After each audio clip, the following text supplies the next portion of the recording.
Hello, today I'll be reading Matthew chapter 14, verses 1 through 21. When Herod Antipas, the ruler of Galilee, heard about Jesus, he said to his advisers, "This must be John the Baptist raised from the dead.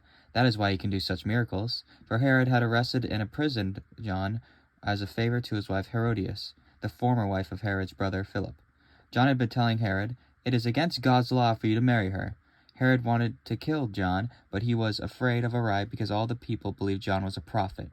But at a birthday party for Herod, Herodias' daughter performed a dance that greatly pleased him, so he promised with a vow to give her anything she wanted.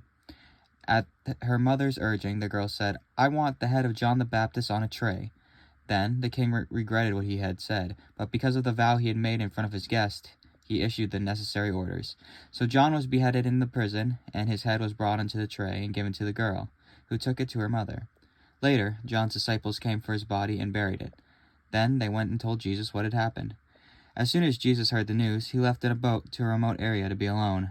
But the crowds heard where he was headed and followed on foot from many towns. Jesus saw the huge crowd as he stepped from the boat, and he had compassion on them and healed their sick. That evening, the disciples came to him and said, "This is a remote place, and it's already getting late. Send the crowds away so they can go to villages and buy food for themselves." But Jesus said, "That isn't necessary. You feed them."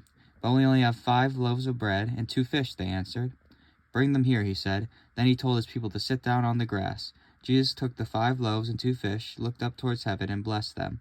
Then, breaking the loaves into pieces, he gave the bread to his disciples, who distributed it to the people. They all ate as much as they wanted, and afterward the disciples picked up the 12 baskets of leftovers. About 5,000 men were fed that day, in addition to all the women and children. Have a good day. Amen.